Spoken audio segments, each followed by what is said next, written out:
Hello students, स्वागत है आप सबका क्रिएटिव क्लासेस के में। आज हम लोग देखने वाले हैं इलेक्ट्रिसिटी क्लास 10th का जो फिजिक्स है। और फिजिक्स में अगर बात करेंगे सीबीएसई में, ये आपका फिजिक्स में चैप्टर 1 के नाम से होगा। और अगर हम लोग बात करें जनरल साइंस की, एनसीईआरटी साइंस की, उसमें आपको मिल जाएगा ये चैप्टर 12 में।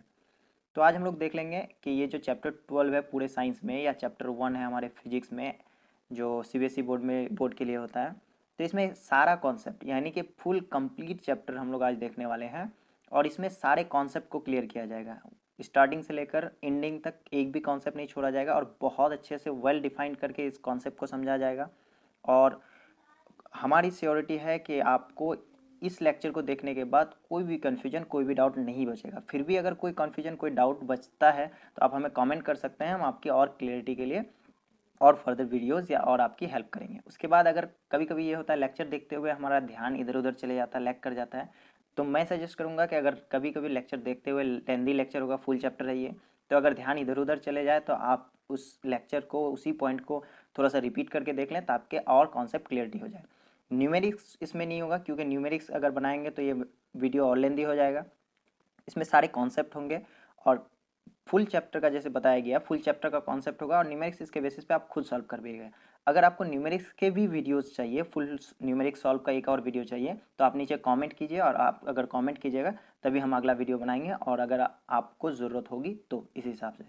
तो हम लोग देखने वाले हैं, आज स्टार्ट करने वाले हैं इलेक्ट्रिसिटी चैप्टर 1।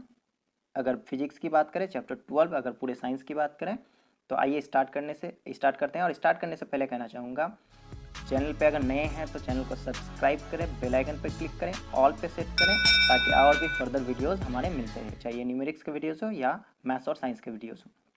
और भी इंटरेस्टिंग वीडियोस के लिए यहाँ ऊपर आप आई बटन पे क्लिक कर सकते हैं, और आई बटन पे क्लिक करके फर्दर 10 क्लास के और वीडियोस देख सकते हैं, या फिर डिस्क्रिप्शन में हम आपको प्लेलिस्ट का लिंक दे रहे हैं, वहाँ पे क्लिक करके आप देख सकते हैं। आइए देख लेते हैं कॉन्सेप्ट इलेक्ट्रिसिटी। इलेक्ट्रिसिटी क्या हो जाता है? इलेक्ट्रिसिटी इज द प्रेजेंस और फ्लो ऑफ चार्ज।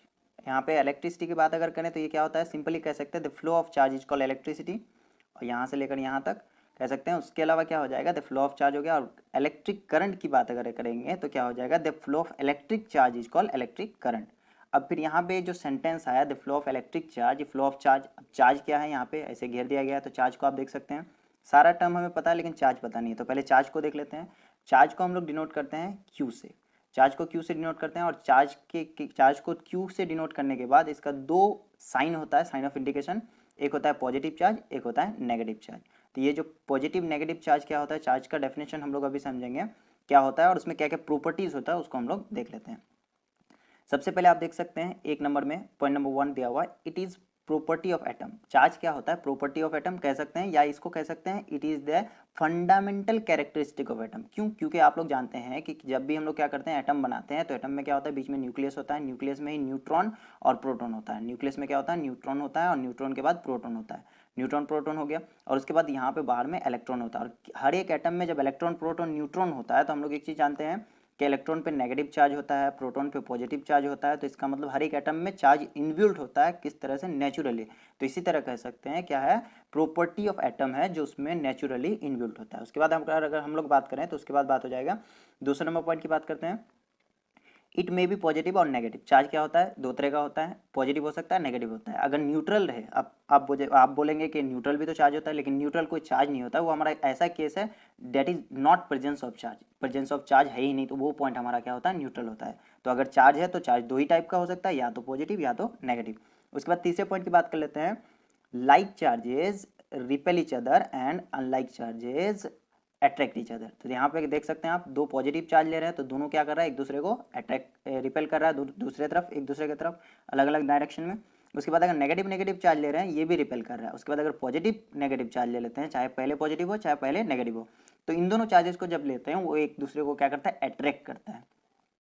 उसके बाद अगला पॉइंट क्या हो जाएगा, अगला पॉइंट है हमारा एसआई यूनिट ऑफ चार्ज। जो इट्स एसआई यूनिट लिखा हुआ है यहाँ पे, इट्स एसआई यूनिट और इज कुलम। तो चार्ज का जो एसआई यूनिट होता है वो क्या होता है, कुलम होता है। तो ये दो चीज़ याद रखिएगा, कुलम का सिंबल सी होता है और चार्ज का सिंबल क्या होता है, क्यू होता है।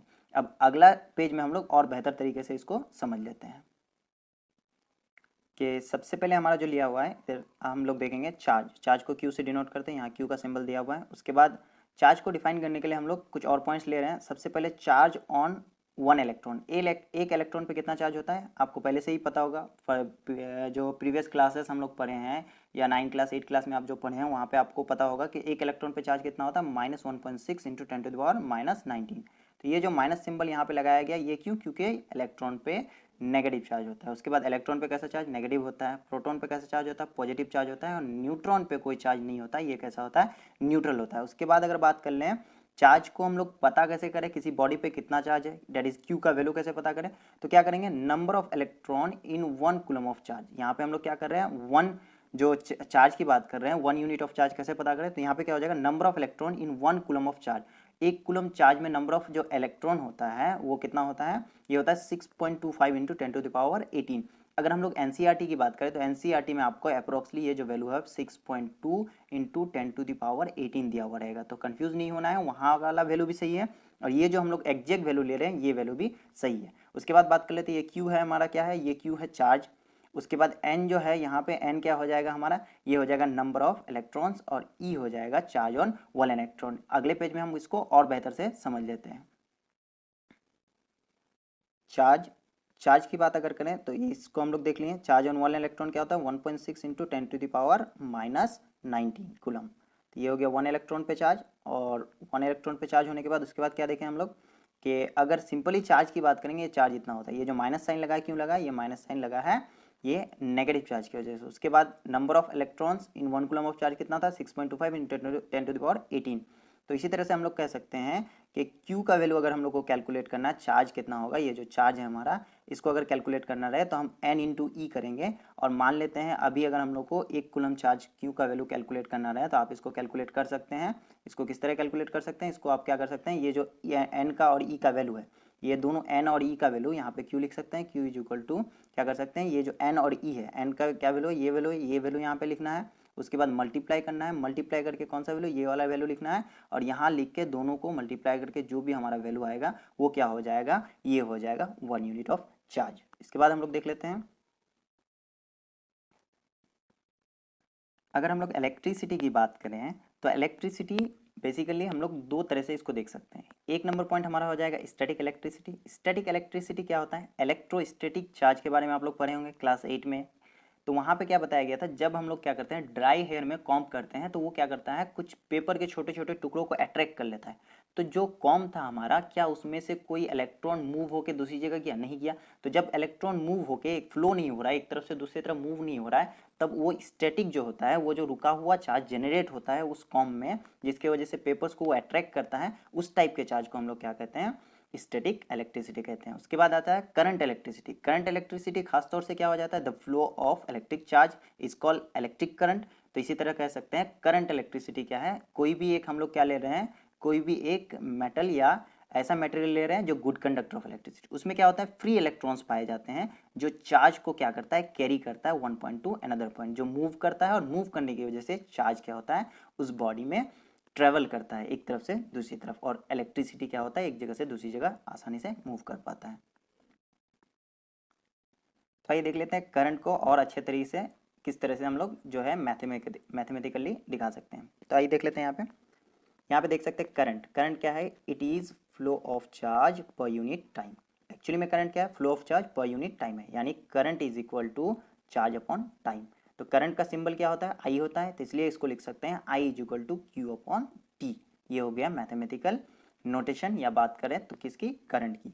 उसके बाद बात कर लेते हैं ऐसा यूनिट ऑफ करंट जो होता है वो क्या होता है, एम्पेयर होता है। और एम्पेयर का अदर भी छोटा सा यूनिट्स है जो मिली एम्पेयर। यहाँ पे देख सकते हैं एक नंबर में मिली एम्पेयर, इसको स्मॉल एम और ए से डिनोट करते हैं। मिली एम्पेयर का जो वैल्यू होता है ये होता है 10⁻³ एम्पेयर, यानी ये छोटा होता है एम्पेयर से। और उसके बाद एक होता है माइक्रो एम्पेयर जिसको म्यू ए से डिनोट करते हैं, और म्यू ए का वैल्यू हो जाता है 10⁻⁻6 एम्पेयर। ये हो जाता है इलेक्ट्रिक करंट का यूनिट, और ये हो गया छोटे यूनिट्स। और ऐसा यूनिट क्या हो जाता है, सिर्फ एम्पेयर हो जाता है इसका ऐसा यूनिट। उसके बाद बात कर लेते हैं करंट को मेजर कैसे करते हैं। इसको मेजरमेंट करने के लिए एक डिवाइस का यूज़ किया जाता है जिसको हम लोग कहते हैं अमीटर। देखिए current is measured by ammeter. Ammeter क्या है, एक फिजिकल डिवाइस है जो जिसके मदद से हम क्या कर सकते हैं, इजीली पता कर सकते हैं कि किसी जगह में प्रेजेंस ऑफ करंट जो है हमारा कितना है। इसको देखने के लिए एक अलग पेज में हम लोग और बेहतर तरीके से समझते हैं। तस्वीर बनी हुई है। ये एमीटर डिवाइस है हमारा। ये जो डिवाइस है हमारा एमीटर, इसको कैसे कनेक्ट करते हैं और ये किस तरह वर्क करता है इसको हम लोग यहाँ पे थोड़ा सा देखेंगे। देखिए एमीटर को हम लोग जनरली पेपर पे ये बना तो नहीं सकते हैं, इसलिए हम लोग क्या करते हैं पेपर पे इसको इस तरह से डिनोट करते हैं। ए दे देते हैं, ए घेरने के बाद उसको पॉजिटिव और नेगेटिव टर्मिनल्स इसके दिखा देते हैं।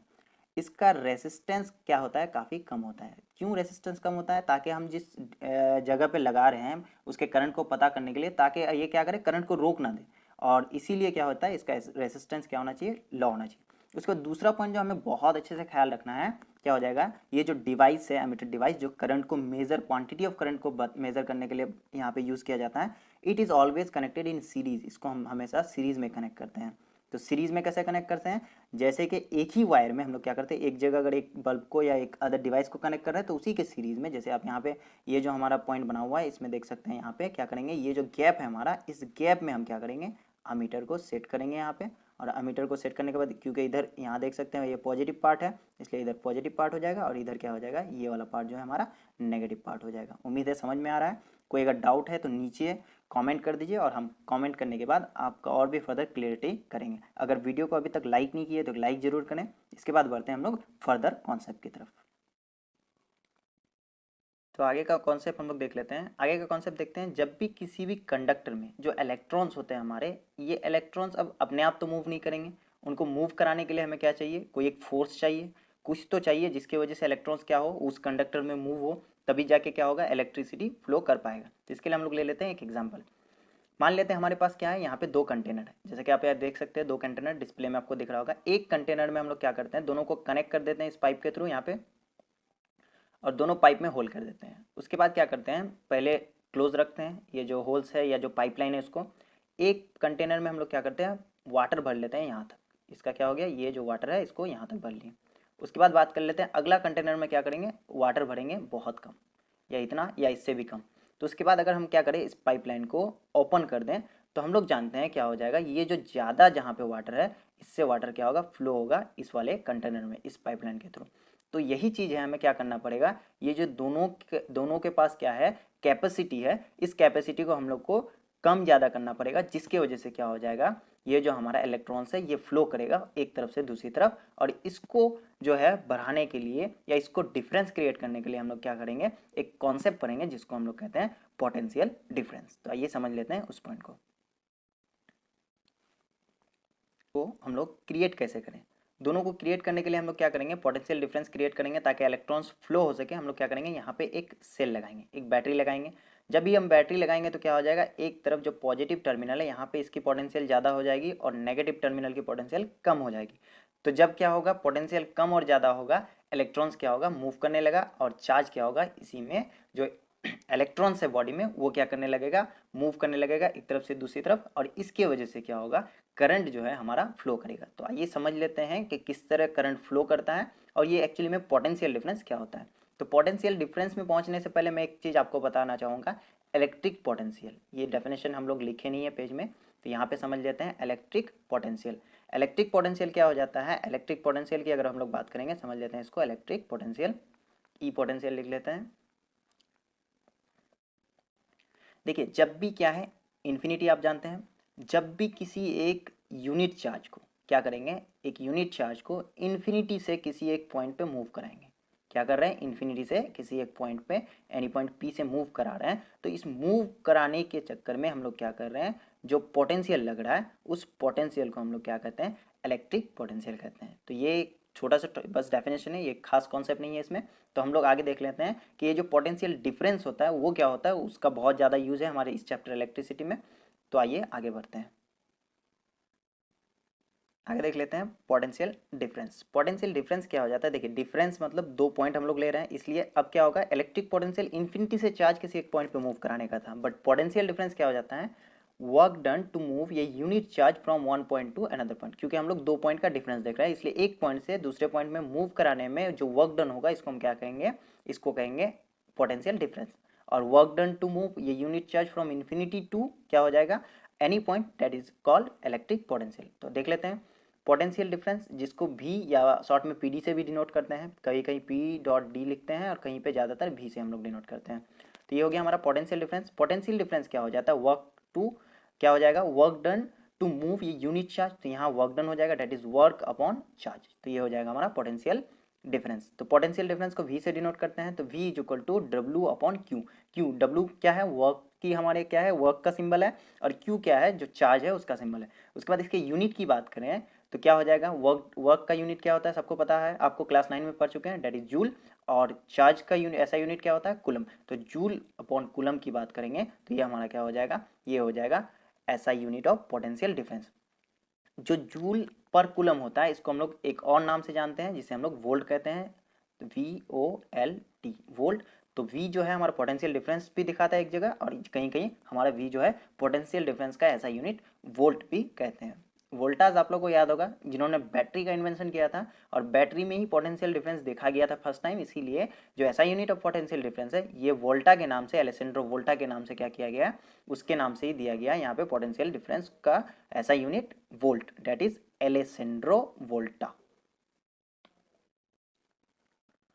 ये क्या हो जाएगा, ऐसा unit of potential difference is volt, that is joule per coulomb क्या होता है, वोल्ट बनता है। उसके बाद 1 वोल्ट ऑफ चार्ज क्या होता है, when 1 joule of work is done in carrying 1 coulomb of charge then potential difference is called 1 क्या हो जाएगा, वोल्ट। अब ये जो 1 वोल्ट हुआ हम लोग क्या पढ़े, work done to move 1 unit charge, यानी 1 क्या किए हैं, जब 1 कूलम चार्ज को मूव किए, जितना वर्क डन हुआ, अगर 1 जूल ऑफ वर्क डन हुआ 1 कूलम चार्ज को मूव कराने में, तब हम क्या कहेंगे, जो पोटेंशियल डिफरेंस वहाँ क्रिएट हुआ वो हमारा कितना हुआ, ये 1 वोल्ट हुआ।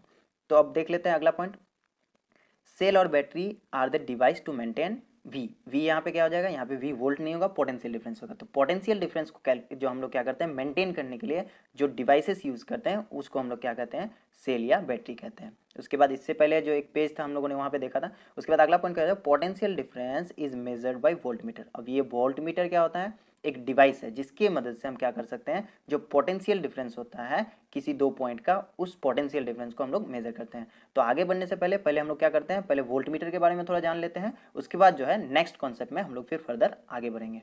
अब हम लोग देख लेते हैं वोल्ट मीटर।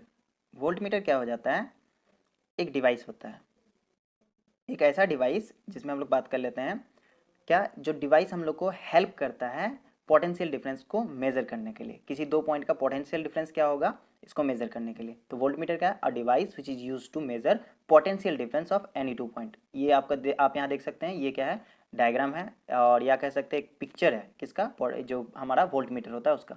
वोल्ट मीटर को हम लोग यहाँ पे इस तरह डिनोट करते हैं फिजिकली ऑन द पेपर, क्योंकि वोल्ट मीटर हम लोग हर जगह बना नहीं सकते हैं इस तरह से, इसलिए V लिख के दोनों तरफ पॉजिटिव और नेगेटिव टर्मिनल दे देते हैं। तो क्या होता है, इट हैज़ हाई रेसिस्टेंस, इसमें बहुत ज़्यादा रेसिस्टेंस होता है, इसलिए इसको हम लोग सीरीज में नहीं लगा सकते हैं।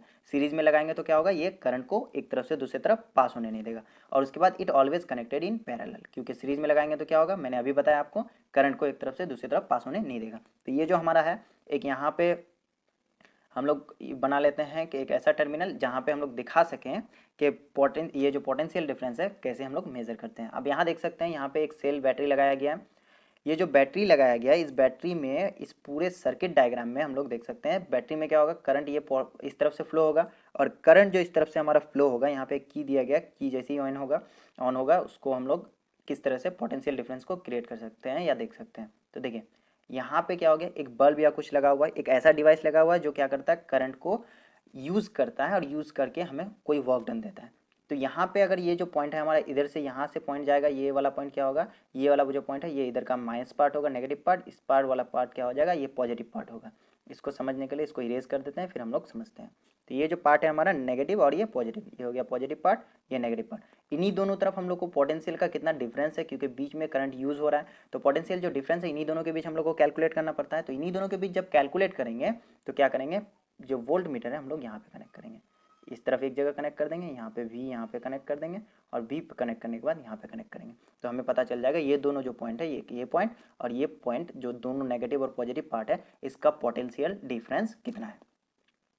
उसके बाद बात कर लेते हैं, current always flow from higher potential to lower potential. अब किस तरह हम लोग देख सकते हैं, इसको समझने के लिए हम लोग क्या करते हैं, एक डायग्राम में देख लेते हैं। इससे पहले हम लोगों ने दो बीकर का डायग्राम बनाया था, दोनों बीकर में हम लोग क्या किए थे, पाइपलाइन कनेक्ट किए थे। पाइपलाइन कनेक्ट करने के बाद हम लोग जानते हैं कि क्या हो जाएगा, कि जिसमें ज़्यादा पोटेंशियल होगा या जिसमें जो भी क्या होगा, एलिमेंट ज़्यादा होगा, वाटर ज़्यादा होगा, और एक में अगर कम है तो क्या होगा, ज़्यादा वाले से कम वाले में फ्लो होगा। तो पोटेंशियल डिफरेंस जो है हमारा, उसमें उस केस में भी यही है। पोटेंशियल डिफरेंस क्या करता है, ऑलवेज फ्लो करता है, जो करंट है, करंट जो ऑलवेज फ्लो करता है, करंट की बात करें तो करंट ऑलवेज फ्लो करता है हायर पोटेंशियल से लोअर पोटेंशियल में। इसको समझने के लिए फर्दर कुछ और पेजेस हम लोग देख लेते हैं, उसके बाद आगे बढ़ते हैं। तो अगर आप ये लेक्चर देख रहे हैं और नोट्स नहीं कर रहे हैं तो मैं आपको सजेस्ट करूंगा हर एक पेज का आप स्क्रीनशॉट ले लीजिए, और या फिर आप वीडियो देखते देखते इसको पॉज करके आप नोट कर सकते हैं। ये डेफिनेटली आपको बहुत हेल्प करेगा क्लास 10 का चैप्टर 1 इलेक्ट्रिसिटी को समझने के लिए, क्योंकि यहाँ पे 100% कॉन्सेप्ट दिया जा रहा है और ये हमारा गारंटी है, सेटिस्फेक्शन आपको बिल्कुल होगा। आप देखिए इनको, इसके बाद आप एक बार बुक पढ़िए तो आपको लगेगा कि हमें सब कुछ समझ में आ चुका है। This lecture is given by me, that is S Safdar. अगला कॉन्सेप्ट देख लेते हैं, ओम्स लॉ। ओम्स लॉ क्या हो जाता है, ओम्स लॉ को बहुत अच्छे से समझने के लिए पहले एक एग्जांपल रखते हैं आपके सामने, जिससे आप ओम्स लॉ इतना अच्छे से समझ जाएंगे कि आपको रटने की ज़रूरत नहीं पड़ेगी। तो आइए देख लेते हैं। दो कंटेनर लेते हैं, दो सेट ऑफ कंटेनर लेते हैं, जिनको हम लोग क्या करते हैं, पाइप्स की मदद से कनेक्ट कर देते हैं। ये पाइप्स की मदद से कनेक्ट है। अब क्या करते हैं, एक कंटेनर में यहाँ पे क्या हो जाता है, यहाँ तक हम लोग क्या भरते हैं, कोई सामान भर लेते हैं, कोई लिक्विड या कुछ और फ्लो होने वाली चीज़ भर लेते हैं। उसके बाद एक कंटेनर में क्या करते हैं, यहाँ तक बेस तक सामान भरते हैं, ठीक है, सेम लिक्विड, और इसको पाइपलाइन से कनेक्ट कर दिया गया। उसी तरह क्या हो जाएगा, अब अगला जो कंटेनर है हमारा, अगला कंटेनर में हम लोग क्या करते हैं, सेम क्वांटिटी अमाउंट ऑफ क्या करते हैं, कोई लिक्विड भर लेते हैं, कोई भी चीज़ है हमारा भर लेते हैं। अब भरने के बाद दूसरा जो कंटेनर है, इसमें क्या करते हैं, इसमें थोड़ा ज़्यादा इस वाले पार्ट में सेम ऑब्जेक्ट सेम लिक्विड को फिल कर लेते हैं। अब फिल करने के बाद आप एक चीज़ बहुत अच्छे से जानते हैं, बहुत अच्छे से ऑब्जर्व कीजिए कि जब क्या होगा, एक में बहुत ज़्यादा है एक में बहुत कम है, तो इसमें से इसमें जब फ्लो होगा तो क्या होगा, इसकी स्पीड थोड़ी फास्ट होगी। और सिमिलरली अगर हम लोग बात करें तो जब इसमें से क्या हो जाएगा, इस वाले में फ्लो होगा, तो देखिए अप्रॉक्सली थोड़ा ही फर्क है इन दोनों में। तो इसमें से इसमें जो क्या होगा, मूव होगा, कोई भी क्या होगा, जो भी ऑब्जेक्ट रखा हुआ है, ये थोड़ा क्या होगा, ये थोड़ा होगा स्लो, क्या होगा, ये स्लो होगा, और ये क्या होगा, फास्ट होगा। क्यों, क्योंकि इन दोनों का डिफरेंस क्या है, बहुत ज़्यादा है। तो जब डिफरेंस ज़्यादा, तो क्या कैसे मूव हो रहा है, ये फास्ट मूव हो रहा है, और वाटर भी ज़्यादा मूव हो रहा है। अगर इसको हम लोग बात कर ले, समझ लें इसी पॉइंट को और बेहतर से, कि इसमें ज़्यादा था इसमें कम था, ओके। तो इसमें से जो इसमें मूव होगा क्या होगा, दोनों लिक्विड बराबर होगा, तो मान लेते हैं इसका यहाँ तक आया यहाँ तक है, तो क्वांटिटी ऑफ वाटर क्या हुआ, ज़्यादा मूव हुआ इसमें, इससे इसमें ज़्यादा हुआ। और इसमें अगर बात करते हैं, इसमें ऑलरेडी इतना था, तो दोनों का कितना कम होगा, इतना जाएगा, और ये बढ़ के इतना आएगा, तभी जाके क्या होगा, दोनों इक्वल। तो इसमें से क्वांटिटी ऑफ वाटर क्या हुआ, कम मूव हुआ। तो सिमिलरली हमारा ओम्स लॉ क्या कहता है, जब पोटेंशियल डिफरेंस क्या होगा, पोटेंशियल डिफरेंस जिसको V से डिनोट करते हैं, ये अगर ज़्यादा हुआ, दोनों का डिफरेंस ज़्यादा, तो करंट भी इसमें क्या करेगा, ज़्यादा फ्लो कर पाएगा। और इसी तरह कहते हैं, जब हमारा potential difference that is V कम होगा, तो करंट भी क्या होगा, हमारा कम होगा। तो ये समझ में आया, यानी कि इन दोनों को अगर हम लोग कंबाइन करें, तो कंबाइन करने के बाद समझ में आता है कि जब V ज़्यादा तो I भी ज़्यादा, V कम तो I भी कम, that is V is directly proportional to I, यानी कि potential difference is directly proportional to current through the conductor, Ohm's law. अब इसका अगला पेज हम लोग देखते हैं, अगला पेज में और बेहतर और क्लियरली आपको समझ में आएगा। तो इस पेज में आप देख सकते हैं, इस पेज में आप गौर कीजिएगा तो यहाँ पे देख सकते हैं क्या हो गया, यहाँ पे V is directly proportional to I, current voltage ज़्यादा तो करंट ज़्यादा, तो इसको प्रोपोर्शनली को हटाने के लिए हम लोग क्या करते हैं, कांस्टेंट का यूज़ करते हैं। तो यहाँ पे कांस्टेंट जो यूज़ होगा, तो V इक्वल्स टू क्या हो जाएगा, IR हो जाएगा। ये R जो है हमारा क्या है, कांस्टेंट है, और R को हम लोग बोलते हैं रेजिस्टेंस। अब ये जो रेजिस्टेंस है ये क्या है, इसको समझते हैं, तो उसके बाद फिर फर्दर हम लोग बात करेंगे। तो ओम्स लॉ उम्मीद है समझ में आएगा। V is directly proportional to I और V is equal to IR, that is when current passes through the conductor, then the quantity of current is directly proportional to the potential difference of the conductor, यानी जितना ज़्यादा potential difference उतना ज़्यादा current, और जितना कम क्या हो जाएगा potential difference, करंट भी क्या होगा, उतना ही कम होगा। तो आइए देख लेते हैं हम लोग रेजिस्टेंस का कॉन्सेप्ट। रेजिस्टेंस में आगे बढ़ने से पहले हम लोग देख लेते हैं, रेजिस्टेंस में आगे बढ़ने से पहले देख लेते हैं ओम्स लॉ का डेफिनेशन, फिर फर्दर हम लोग क्या करेंगे, रेजिस्टेंस में आगे बढ़ेंगे, क्योंकि इसमें एक पॉइंट देखना जरूरी है, इसलिए सोचे कि रेजिस्टेंस को जानने से पहले ये जान लेते हैं तो ज़्यादा बेहतर रहेगा, क्योंकि आगे बढ़ेंगे तो फिर अगला कॉन्सेप्ट में हम लोग आगे बढ़ते जाएंगे।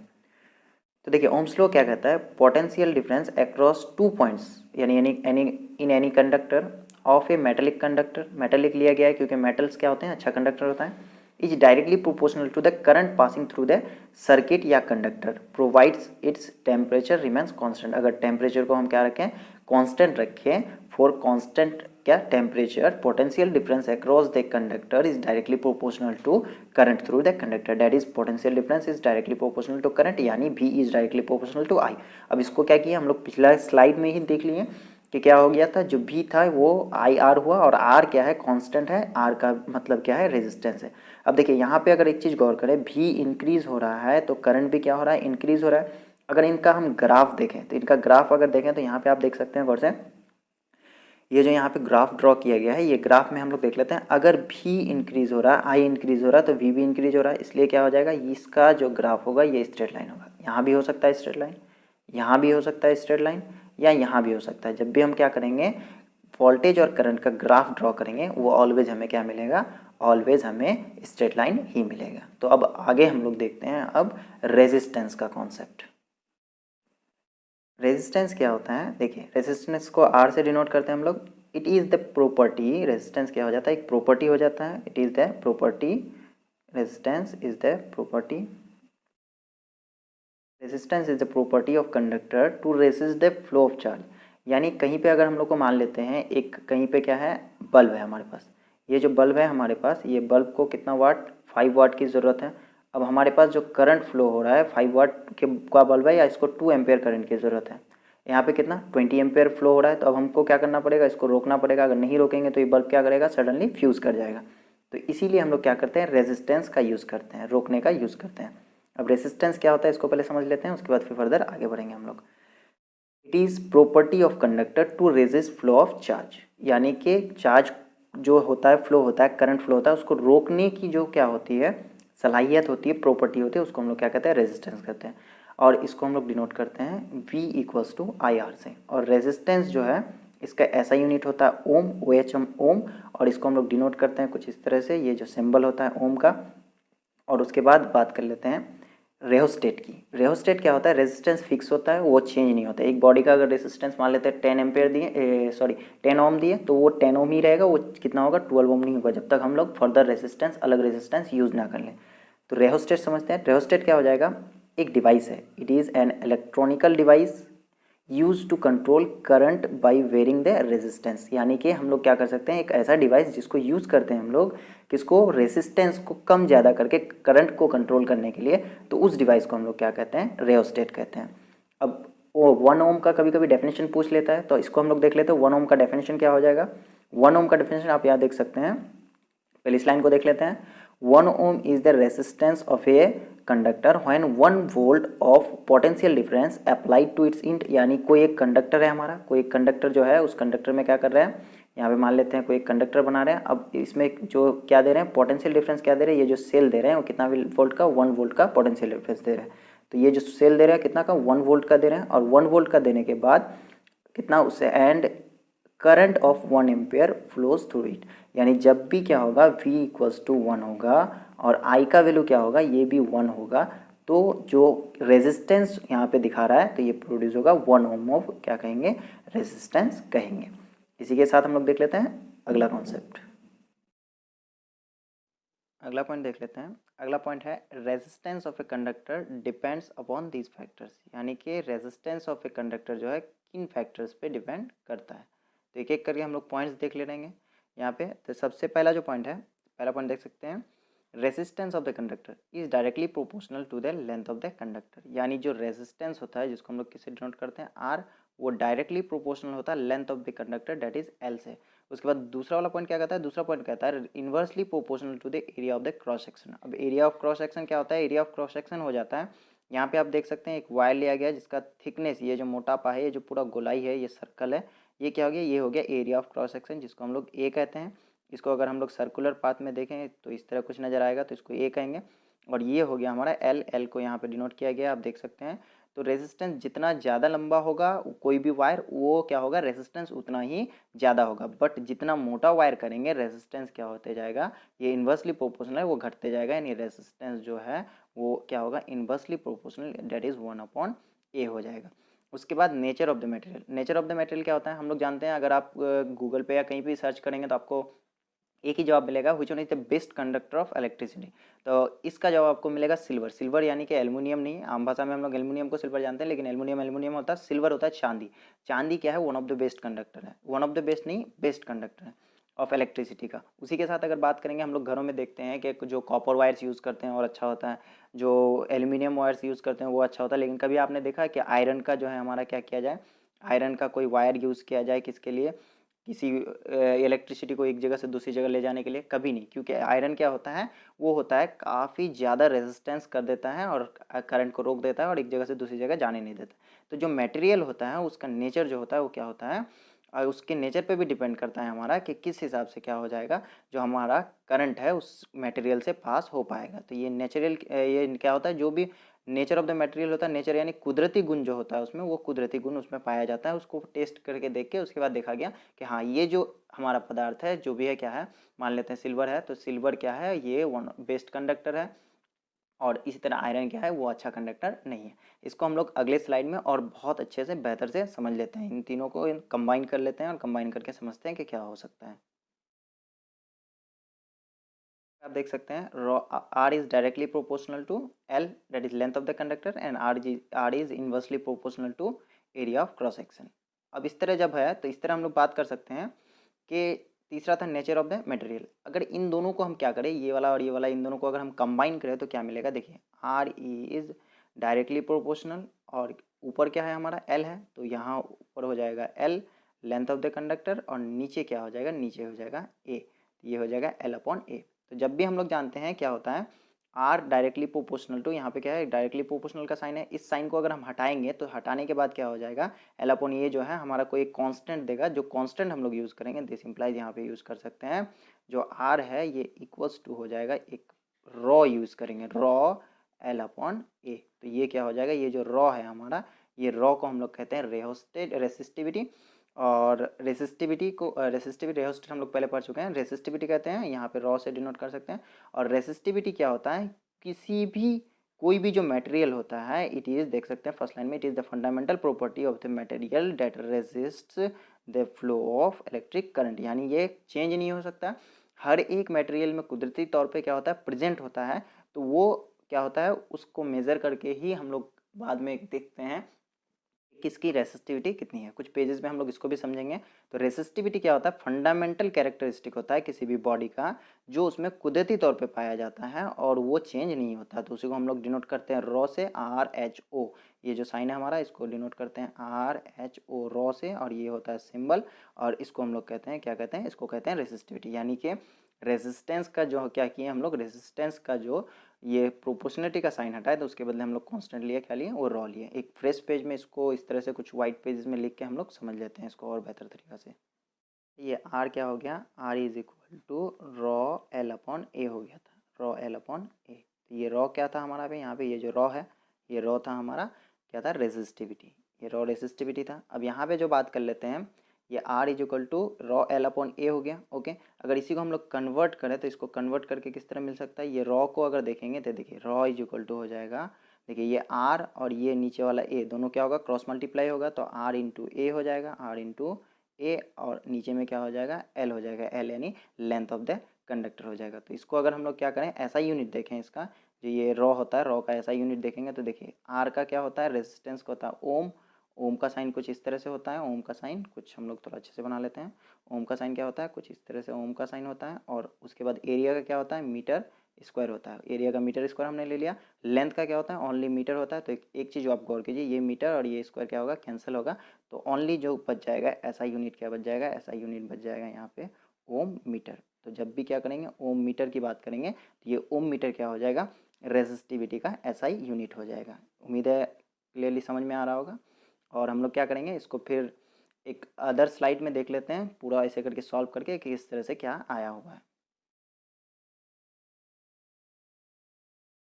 आप यहाँ देख सकते हैं, सबसे पहला हमने क्या किया था, R is directly proportional to L, फिर R is inversely proportional to A, दोनों को कंबाइन किया।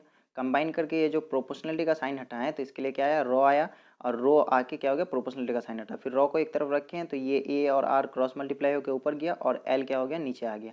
इसी से हमने क्या किया, कैलकुलेट किया ओम, ओम किसका, रेसिस्टेंस का ऐसा यूनिट, मीटर स्क्वायर हो गया एरिया का ऐसा यूनिट, यहाँ पे आप देख सकते हैं। उसके बाद लेंथ का ऐसा यूनिट क्या हो गया, मीटर हो गया, तो मीटर मीटर मीटर और मीटर का स्क्वायर में से 1 मीटर कट के क्या बचा, ओम मीटर बचा। तो इस तरह हम लोग कह सकते हैं ओम मीटर इज द ऐसा यूनिट, ऐसा यूनिट क्या हो गया, ओम मीटर इज द ऐसा यूनिट ऑफ रेसिस्टिविटी। इसके बाद देख लेते हैं हम लोग अगला स्लाइड। जैसा कि हम लोगों ने देखा कि रेसिस्टिविटी क्या होता है, वो नेचुरली किसी भी एलिमेंट में पाया जाता है। तो अगर सिल्वर की हम लोग बात करें तो सिल्वर की जो रेसिस्टिविटी होती है वो होता है 1.6 इंटू 10⁻⁸। देखिए कभी भी यहाँ जो -8 है इसका मतलब नहीं कि ये नेगेटिव नंबर है। -8 होने का मतलब क्या हो जाता है कि ये नंबर जो है काफ़ी बहुत छोटा है, यानी कि <1 है बट >0 है। अब ये किस तरह होता है, ये इसको अगर आपको समझना है तो हम यहाँ पे समझा रहे हैं। जैसे मान लीजिए 1.6 है, 1.6 इंटू क्या है यहाँ पे, 1.6 इंटू 10⁻⁻8 दिया हुआ। तो एक्सपोनेंट का रूल आप इससे पहले पढ़े होंगे, अभी आप क्लास 10th में, इसका मतलब एक्सपोनेंट का रूल 8 में 9 में आप पढ़ चुके हैं या उससे पहले क्लासेस में। तो देखिए क्या होता है, जब भी क्या होता है किसी भी चीज़ के ऊपर पावर अगर ए के ऊपर ए के ऊपर -1 रहता है तो ये हो जाता है 1/a, यानी ये वाला नीचे आके ये पावर क्या हो जाता है, ये पावर जो है हमारा ये कन्वर्ट हो जाता है प्लस में। तो ये जो पावर हमारा कन्वर्ट हो गया प्लस में, तो प्लस में कन्वर्ट होने का मतलब ये जो -8 है हमारा नीचे आ जाएगा। नीचे आने के बाद क्या हो जाएगा, यही नंबर हमारा चेंज होगा 1.6 और अपॉन हो जाएगा 10⁸ में। 10⁸ होने का मतलब एक के पीछे 8 जीरो, 8 जीरो होने का मतलब 10 करोड़। तो जब 1.6 को हम लोग 10 करोड़ से डिवाइड करेंगे तो क्या वो एक नेगेटिव नंबर होगा या पॉजिटिव नंबर होगा, वो ऑलवेज क्या होगा, एक पॉजिटिव ही नंबर होगा।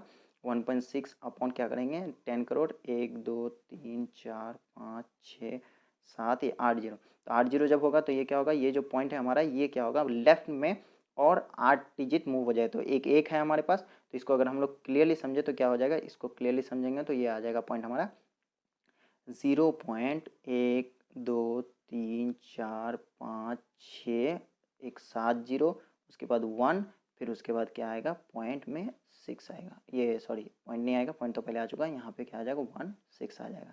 तो इस तरह से हमारा क्या हो जाएगा, ये जो है ये वैल्यू हो जाएगा किसका, रेजिस्टेंस ऑफ सिल्वर। देखिए कितना कम है, बहुत कम है, 0.00007 फिर 1 6, तो बहुत कम है। मतलब ये क्या करता है, करंट को फ्लो होने देता है आसानी से अपने आप में से, ज़्यादा इसको रोकता नहीं है। तो इसके बाद हम लोग समझ लेते हैं कुछ पॉइंट्स जो रेसिस्टिविटी के बेसिस पे है। आइए देख लेते हैं इन पॉइंट्स को। सबसे पहला पॉइंट आप देख सकते हैं यहाँ पे डिस्प्ले में, इट इज़ कांस्टेंट, यानी रेसिस्टिविटी जो है किसी भी मटेरियल का जितना है उतना ही रहेगा। जैसे सिल्वर का जो ये हमारा पॉइंट है, ये सिल्वर का जितना रेसिस्टिविटी है ये सिल्वर का नेचुरल प्रॉपर्टी है, इसको हम कभी चेंज नहीं कर सकते जब तक क्या करेंगे उसमें कोई अदर मटेरियल नहीं मिला देंगे। तो वो मिक्सर हो गया तो फिर प्योर सिल्वर नहीं हुआ, तो प्योर सिल्वर नहीं होगा तो क्या होगा, उसमें फिर चेंजेज आ सकता है। बट जब तक प्योर सिल्वर रहेगा तब तक क्या हो जाएगा, ये जो हमारा रेसिस्टिविटी है ये वैल्यू कभी चेंज नहीं होगा। उसके बाद बात कर लेते हैं दूसरा point, range of resistivity of metals and alloys are 10⁻⁻8 to 10⁻⁻6। अभी हम लोगों ने देखा ये 10⁻1.6 इंटू 10⁻8 है। तो इसी तरह क्या होता है, -8 होने का मतलब बहुत छोटा है, यानी कि जी पॉइंट के बाद लगभग 7 जीरो, फिर उसके बाद कोई डिजिट आता है काफ़ी छोटा, इसके बाद 10⁻6 पॉइंट के बाद क्या लगभग 5 जीरो, यानी 1 लाख 2 लाख 1 बहुत कम। यानी कि एक को अगर 1 लाख से डिवाइड करें, 2 लाख से डिवाइड करें, 10 लाख से डिवाइड करें, 10 करोड़ से डिवाइड करें, तो उतना क्या होता है, कम रेसिस्टेंस होता है किसका, जो हमारे कंडक्टर्स होते हैं रेसिस्टिविटी के, क्या होता है वो उनमें काफ़ी कम होता है मेटल्स और एलॉयज का। इसलिए मेटल्स सारे क्या होते हैं, गुड कंडक्टर ऑफ इलेक्ट्रिसिटी होता है। उसके बाद क्या करते हैं, तीसरा पॉइंट देख लेते हैं। तीसरा पॉइंट क्या है, range of resistivity of non metals यानी इंसुलेटर्स इज 10⁻12 टू 10⁻17। अब देखिए ये पॉजिटिव में पावर है, अगर मान लेते हैं 1, अगर बात कर लेते हैं 1 इंटू 10⁻12 है किसी चीज़ की रेजिस्टेंस पावर, तो वो क्या हो जाएगा उसकी रेजिस्टिविटी पावर।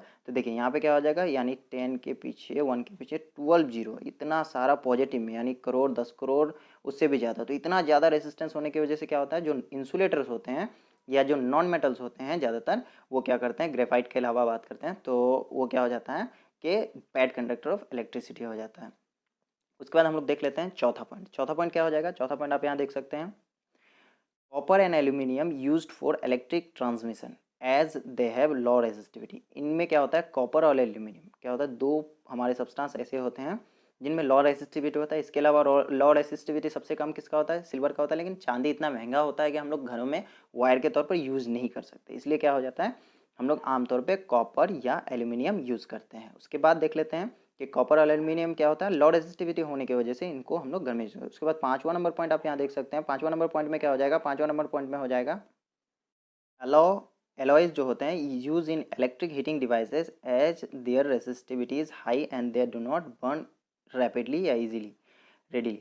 तो देखिए ये क्या होता है, इसको इजीली भी कह सकते हैं। जो एलॉयज होते हैं, हमारा एलॉयज क्या होता है, वो रेसिस्टेंस कम होता है, लेकिन वो क्या होता है, जो हमारे गुड कंडक्टर्स होते हैं उसके मुकाबले में थोड़ा उसमें ज़्यादा रेसिस्टिविटी होता है। रेसिस्टिविटी ज़्यादा होने की वजह से वो क्या करता है, वो हीट प्रोड्यूस करता है और उसी करंट को वो क्या करता है, रोकता है। तो इसलिए वो क्या करता है, रोक के हीट प्रोड्यूस करता है। जैसे अगर इलेक्ट्रिक आयरन की बात करेंगे तो उसमें क्या हो जाता है, उसमें जो एलॉयज लगाया जाता है। और फिलामेंट ऑफ बल्ब की बात करेंगे तो उसमें भी क्या होता है कि वो रोकता है करंट को, रोक के वो हीट और लाइट में कन्वर्ट करता है। तो हीट में ज़्यादातर हम लोग क्या करते हैं, जो एनर्जी होता है, इलेक्ट्रिकल एनर्जी को हम लोग क्या करते हैं, हीटिंग डिवाइसेस में यूज़ करते हैं। किसको, एलॉयज़ को, ताकि वो क्या हो जाए, एक तो वो जल्दी बर्न नहीं हो, ख़त्म नहीं हो, दूसरी चीज़ के हमारा जो एनर्जी उसमें से पास हो रहा है कंप्लीटली ना पास हो पाए, वो क्या हो जाए कि थोड़ा सा वो रोक दे। रोक देने की वजह से क्या होगा कि वहाँ पे हीट जनरेट होगा। तो ये था हमारा कुछ point on the basis of resistivity. आगे देख लेते हैं कुछ और points.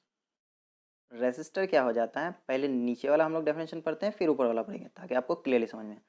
A resistor is anything that electricity can't travel through easily, यानी इलेक्ट्रिसिटी उसमें ट्रेवल करेगा लेकिन उससे इजीली पास नहीं कर पाएगा, तो उसको हम क्या कहेंगे, रेसिस्टर कहेंगे, यानी रोक रहा है। और उसके बाद उससे ऊपर वाला जो डेफिनेशन है ये वाला हम लोग अब इसको देख लेते हैं।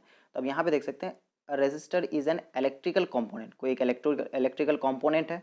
ठीक है, कंपोनेंट मतलब क्या हो जाता है, कोई भी वस्तु, चीज या सामान डेट लिमिट और रेगुलेट द इलेक्ट्रिक करंट, यानी कि वो इलेक्ट्रिक करंट को क्या करता है, लिमिट करता है, थोड़ा कभी कम पास होने देता है, कभी ज़्यादा पास होने देता है। तो कुछ चीज़ें ऐसी है जिससे इलेक्ट्रिसिटी क्या हो सकता है, इजीली ट्रेवल नहीं कर सकता। ट्रेवल तो कर सकता है लेकिन इजीली ट्रेवल नहीं कर सकता, तो उसको हम क्या कहेंगे, रेजिस्टर्स कहेंगे। अब एग्जांपल ऑफ कुछ रेजिस्टर है यहाँ पे, फैन में से क्या होता है, अगर इलेक्ट्रिसिटी देते हैं तो वो बहुत सारा कंज्यूम करके वो क्या करता है, उसमें मैकेनिकल एनर्जी कन्वर्ट करके वो घूमता है, और घूमने की वजह से क्या होता है, करंट उससे इजीली पास नहीं हो पाता है। उसके बाद बल्ब भी यूज़ करके क्या करता है, उसको करंट को पास होने नहीं देता है। उसके बाद अगर क्या करें, एक वायर में मान लेते हैं हम लोग, कुछ जो दिवाली वगैरह में या कुछ अदर जगह पे लाइटनिंग्स वगैरह लगाते हैं, शादी वगैरह के सीजन में कुछ लाइट्स क्या होते हैं, एक दूसरे से सीरीज़ में कनेक्ट होता है, और सीरीज़ में कनेक्ट होने की वजह से क्या होता है, ये यहाँ से अगर हम क्या दे रहे हैं, आई आई होता है करंट, करंट अगर दे रहे हैं तो ये वाला बल्ब क्या होगा, ग्लो होगा। उसके बाद ये क्या करेगा, जितना एनर्जी कंज्यूम करने का कर लेगा, उसके बाद ही वो आगे एनर्जी भेजेगा। तो इस तरह क्या हो जाता है, हमारा जो भी हमारा यहाँ पे मटेरियल लगा हुआ है, ये सारा क्या कर रहा है, एनर्जी को कंज्यूम कर रहा है, वर्क डन कर रहा है, फिर आगे क्या कर रहा है, करंट को भेज रहा है। तो इस तरह क्या हो जाएगा, कुछ चीज़ें ऐसी हैं हमारे पास जो क्या करते हैं, जो रोकता है करंट को, पूरा पूरा करंट फ्लो होने नहीं देता है, उसको कहीं वर्क में यूज़ कर लेता है, तो उनको हम क्या कहते हैं, रेजिस्टर्स कहते हैं। तो जैसे यहाँ पे एग्जांपल दिया गया है आपको रेजिस्टर्स की, कितने रेजिस्टर्स की, यहाँ 3 रेजिस्टर की एग्जांपल दिया, रेजिस्टर का एग्जांपल दिया गया। तो क्या आप कुछ और रेजिस्टर्स के बारे में बता सकते हैं जो आपके घर में यूज़ होते हैं या आप अपनी डेली लाइफ में यूज़ करते हैं? अगर आपको आता है या आप उसके बारे में जानते हैं तो आप नीचे कॉमेंट करके बता सकते हैं अपने नाम के साथ। अब देख लेते हैं कि रेसिस्टेंस, जो रेसिस्टर्स होता है, हम उनको कनेक्ट कैसे करते हैं। तो उनको कनेक्ट करने का 2 तरीका है आमतौर पे, पहले, उसके बाद फिर दोनों का कॉम्बिनेशन भी आता है। तो जनरली जो दो तरीका अलग होता है जिसको स्टडी करने की हमें ज़रूरत है, कॉम्बिनेशन को हम इसके बाद समझ ही सकते हैं, बट इनको कैसे सॉल्व किया जाता है इनको देख लेते हैं। सबसे पहला होता है रेजिस्टर्स इन सीरीज़। यहाँ आप देख सकते हैं रेजिस्टर्स इन सीरीज़। तो हम लोग जानते हैं ओम्स लॉ में हम लोगों ने पढ़ा है V equals to I R, जहाँ पे क्या होता है, V बराबर होता है पोटेंशियल डिफरेंस या डेट इज वोल्टेज, I का मतलब हो गया करंट थ्रू द कंडक्टर, और उसके बाद R क्या हो गया, R का मतलब हो गया रेजिस्टेंस, जो हम लोग प्रोपोर्शनलिटी का साइन को हटा के क्या हुआ था, इस वाले इक्वेशन को लाए थे। तो अब हम लोग देख लेते हैं कि किस तरह, अगर क्या हो हमारे पास 1 2 3 या 3 से ज़्यादा या 4 5 2 या जितने भी सारे हों, अगर रेसिस्टर्स हमारा क्या हो, कनेक्टेड हो किसी एक सर्किट में, तो किसी एक सर्किट में अगर कनेक्टेड है तो उस सर्किट का टोटल रेजिस्टेंस हम किस तरह से कैलकुलेट कर सकते हैं। तो आइए देख लेते हैं इस पॉइंट को, और इस पॉइंट को देखने से पहले हम लोग क्या करते हैं, ये जो ओम्स लॉ का हमारे पास क्या है फॉर्मूला है, इसको हम लोग यूज़ करेंगे। तो इसको इरेज करके थोड़ा सा हम और भी बातें समझ लेते हैं। देखिए यहाँ पे क्या है, ये जो सेल लगा हुआ है, बैटरी लगा हुआ है, बैटरी का क्या किया, सीरीज में हम लोग एक एमीटर लगा दिया ताकि करंट को मेजर कर सके, यानी यहाँ क्या मेजर हो रहा है, यहाँ पे करंट मेजर हो रहा है। अब गौर कीजिए एक ही वायर है हमारे पास, तो करंट जितना यहाँ पूरे वायर से जाएगा वही करंट यहाँ से जाएगा, यानी यहाँ पे करंट क्या है, कांस्टेंट है। ध्यान रखें कि करंट क्या है, इसमें कांस्टेंट है। तो यहाँ पे अगर करंट कांस्टेंट है तो क्या चीज़ चेंज हो रहा है, देखिए यहाँ पे हम लोग क्या करते हैं, सीरीज में तो अमीटर लगा दिए, लेकिन हमारा वोल्ट मीटर क्या लगता है, ऑलवेज पैरेलल में। तो यहाँ पे क्या लगेगा, यहाँ पे एक भी डेट इज वोल्ट मीटर लगेगा, उसके बाद इन दोनों पॉइंट का पोटेंशियल डिफरेंस निकलेगा, उसके बाद फिर फर्दर क्या करेगा, इन दोनों पॉइंट का निकलेगा, फिर उसके बाद इन दोनों पॉइंट्स का फिर से पोटेंशियल डिफरेंस निकलेगा। तो पहला मान लेते हैं V1, इसको मान लेते हैं V2 और तीसरा मान लेते हैं V3। तो यहाँ आप देख सकते हैं V1 V2 V3 मान ले रहे हैं। तो इनका अगर क्या करें, हम लोग कंबाइन करेंगे, तो ये फॉर्मूला यूज़ करके यहाँ पे आप सबको हम लोग लिखेंगे। एक बार अब फिर से फ्रेश करके लिख लेते हैं। ये वाला क्या हो गया, यहाँ का पोटेंशियल डिफरेंस V1, यहाँ का हो गया V2 और यहाँ वाला हो गया V3। अब इस फॉर्मूला की हेल्प से हमारे पास तीन और चीज़ें आएंगी। देखिए सबसे पहले क्या करेंगे, अगर V1 करेंगे तो V1 इक्वल्स टू क्या हो जाएगा, देखिए पहला में क्या है, V1 के साथ R1 है, लेकिन करंट क्या जा रहा है, I जा रहा है, तो इसलिए I R1 हो जाएगा। ये क्या हो जाएगा, I R1। सिमिलरली V2 और V3 इक्वल्स टू क्या हो जाएगा, V2 इक्वल्स टू हो जाएगा I तो सबसे करंट तो सेम ही है, करंट चेंज नहीं हो रहा है, I R2। और उसी के साथ क्या हो जाएगा, V3 जो है हमारा, V3 इक्वल्स टू क्या हो जाएगा, इसी तरह हो जाएगा I R3। तो ये क्या हो गया, यहाँ पे अगर गौर करें तो देखिए V1 में क्या आ गया, I R1 आया, V2 में क्या आया, V2 में I R2 आया, और उसके बाद V3 में क्या है, I R3 आया। अब इन तीनों को हम क्या करेंगे, कंबाइन करेंगे, कंबाइन करके ही हमारा क्या होगा, ये सॉल्यूशन आएगा। तो इन तीनों पॉइंट्स को आप थोड़ा ध्यान में रखिए, या होगा तो नोट कर लीजिए। इसके बाद हम लोग आगे बढ़ते हैं, आगे बढ़ के तीनों को क्या करते हैं, कंबाइन करते हैं। ओके, जो पॉइंट्स आए थे उनको आप, वो आपके पास नोट डाउन होगा या स्क्रीनशॉट लिए होंगे, तो उसके उसमें होगा आपका, या इससे पहले जो स्लाइड था इसमें हम लोग देखे थे। यहाँ पे क्या था, पोटेंशियल डिफरेंस की अगर बात करें तो सबसे पहले यहाँ पे V1 था, यहाँ पे V2 था और इस वाले में V3 था। तो अब एक चीज़ आप गौर कीजिए, जो टोटल पोटेंशियल डिफरेंस होगा हमारा, तो वो क्या होगा, इन तीनों का सम होगा। तो यहाँ हो जाएगा V इक्वल्स टू हो जाएगा V1 plus V2 plus V3, क्या होगा, टोटल पोटेंशियल डिफरेंस क्या हो जाएगा, तीनों का सम हो जाएगा। तो जो ये V equal to V1 plus V2 plus V3 हो गया, टोटल पोटेंशियल डिफरेंस तो यही है ना हमारा। तो ये जो हो गया हमारा, तो अब क्या करेंगे, इनको देखिए V इक्वल टू, ये वाले इक्वेशन में गौर कीजिए, क्या है V का वैल्यू, V का वैल्यू है IR। तो यहाँ पे हम लोग क्या पुट करेंगे, यहाँ पे पुट करेंगे IR। उसके बाद अगर V1 का वैल्यू देखें तो क्या था, IR1 था, याद है कि नहीं, पिछले वाले, इससे पिछले वाले स्लाइड में था IR1। उसके बाद प्लस बात करें तो V2 का वैल्यू क्या था, V2 का वैल्यू था IR2। उसके बाद प्लस है यहाँ पे साइन, तो इसको थोड़ा सा हम लोग अच्छे से लिख लेते हैं। IR1 था, IR1 के बाद क्या था, V2 का जो वैल्यू था वो क्या था, V2 का वैल्यू था IR2, तो IR2 हो गया। उसके बाद प्लस V3 का अगर वैल्यू देखें तो V3 का वैल्यू क्या था, I था, I के बाद R3 था। तो अब एक चीज़ आप गौर कीजिए कि यहाँ पे से सारे जो टर्म्स है, इस वाले तीनों टर्म में से कोई चीज़ कॉमन निकल सकता है, कॉमन निकल सकता है, डेट इज़ कॉमन निकलेगा, क्या निकलेगा, I कॉमन निकलेगा। तो ये हो जाएगा IR इक्वल्स टू, अगर इसको हम लोग लिखें IR इक्वल्स टू क्या हो जाएगा, I कॉमन निकलेगा, I कॉमन निकले के बाद क्या होगा, R1 plus R2, R1 plus R2 plus उसके बाद क्या हो जाएगा, प्लस हो जाएगा R3। तो ये सिर्फ कॉमन लेने वाली बात थी और कुछ नहीं, ये हो गया R3। इसको हम लोग क्या करते हैं, एक फ्रेश पेज में और बेहतर तरीका से समझ लेते हैं। पहली बार देखा था V इक्वल्स टू IR होता है, कहाँ से, ओम्स लॉ से। उसके बाद V का वैल्यू क्या देखा, V1 का वैल्यू IR1, V2 का वैल्यू देखा हमने IR2, V3 का वैल्यू देखा हमने IR3। उसके बाद तीनों को कंबाइन करने के बाद यहाँ पे आप देख सकते हैं क्या आ गया, V1 plus V2 plus V3 आ गया, यहाँ पे आप देख सकते हैं। उसके बाद क्या हो गया, देखिए V का वैल्यू क्या आ गया, V का वैल्यू यहाँ से आ गया, इस वाले पॉइंट से आ गया IR आया। उसके बाद अगला पॉइंट क्या हो गया, V1 का वैल्यू यहाँ से यहाँ पुट कर लिए, V1 का वैल्यू IR1। उसके बाद V2 का वैल्यू यहाँ इस पॉइंट से यहाँ हो गया IR2। उसके बाद V3 का वैल्यू IR3। अब तीनों में आप गौर कीजिएगा, इन तीनों में तो देखिए कुछ कॉमन निकल रहा है, I कॉमन निकल रहा है, तो हमने क्या किया, यहाँ पे से I कॉमन निकाल लिया। तो देखिए ये क्या हो गया, IR इस पार था, इस पर I कॉमन निकल के R1 plus R2 plus R3, तो दोनों तरफ से क्या हो गया, I सेम है तो कैंसिल हो गया। तो जो हमारा रिजल्टेंट बचा, वो रिजल्टेंट हमारा क्या बच गया, ये बच गया R is equal to R1 plus R2 plus R3। यानी कि जब हमारे पास क्या होगा, कहीं भी किसी भी सर्किट में 3 4 5 2 जितने भी सारे रेजिस्टेंस लगे हुए होंगे, अगर वो सारे किस में हैं, सीरीज में है, वो अगर सारे सीरीज में हम तो क्या करेंगे, उसको कैलकुलेट करेंगे इस वाले फॉर्मूला से। यानी तीनों का अगर हमारे पास रेजिस्टेंस, मान लेते हैं पहला वाला रेजिस्टेंस का ऐसा यूनिट क्या होता है, ओम होता है। तो मान लेते हैं पहला वाला क्या था, 5 ओम था, 5 ओम था। उसके बाद दूसरा वाला क्या, 2 ओम था। फिर लास्ट वाला क्या था, 3 ओम था। तो ये टोटल अगर तीनों सीरीज में, टोटल रेजिस्टेंस क्या हो जाएगा, ये हो जाएगा 5 प्लस 2 प्लस 3। उम्मीद है समझ में आ रहा होगा। तो इस तरह हम लोगों ने कैलकुलेट किया कि किस तरह हम लोग टोटल रेजिस्टेंस ऑफ ए क्या करते हैं, of different resistors connected in series को इस तरह से हम लोग इस फॉर्मूला से कैलकुलेट कर सकते हैं। तो अगर इस टॉपिक को समझने में थोड़ी भी परेशानी आई है तो मैं आपको कहूँगा कि ये जो 4-5 मिनट का ये रेजिस्टेंस इन सीरीज़ का वीडियो अभी आपने देखा, इसको रिपीट करके देख लीजिए और उसके बाद जो है फिर फर्दर हम लोग आगे में बढ़ेंगे। ये जो हमारा फॉर्मूला है यहाँ पे आप देख सकते हैं, R इक्वल टू R1+R2+R3, ये आपको डिफरेंट प्रॉब्लम्स को सॉल्व करने में क्या होगा, हेल्प करेगा। और जो न्यूमेरिक्स होंगे हमारे इसी बेसिस पे आपको सॉल्व करने हैं। और कभी कभी ये भी पूछ लेता है कि इसको पता कीजिए कि कैसे आप मतलब बता सकते हैं कि अगर सीरीज़ में कनेक्ट हो तो उसका formula R equal to R1+R2+R3 होता है, ये आपको पता करके बताना है। तो ये हो गया हमारा। तो अब जो है आप अगर इस लेक्चर को देख रहे हैं तो अगर यहाँ तक आप देख रहे हैं तो डेफिनेटली आप एक अच्छे और स्टडी लवर हैं, तभी आप इतनी दूर तक वीडियो को देख रहे हैं शुरू से और बिना स्किप किए अगर देख रहे हैं तो अगर वीडियो को लाइक नहीं किए हैं तो लाइक कर लीजिए और इस वीडियो को शेयर कर दीजिए अपने सारे क्लासमेट्स के साथ, ताकि वो भी देखें और उनका भी चैप्टर 1 अच्छे से कंप्लीट हो जाए। तो आप भी इस वीडियो को लास्ट तक देखें और देखने के बाद आपको फील होगा कि आपको सब कुछ इलेक्ट्रिसिटी का समझ में आ चुका है। उसके बाद न्यूमेरिक्स जो है आप बनाइए और अगर कोई प्रॉब्लम होगा तो न्यूमेरिक्स हम लोग बनाएंगे, आप कमेंट कर दीजिए। उसके बाद न्यूमेरिक्स पूरा सॉल्व करके हम आपको डिस्क्रिप्शन में लिंक दे देंगे इसी वीडियो के नीचे।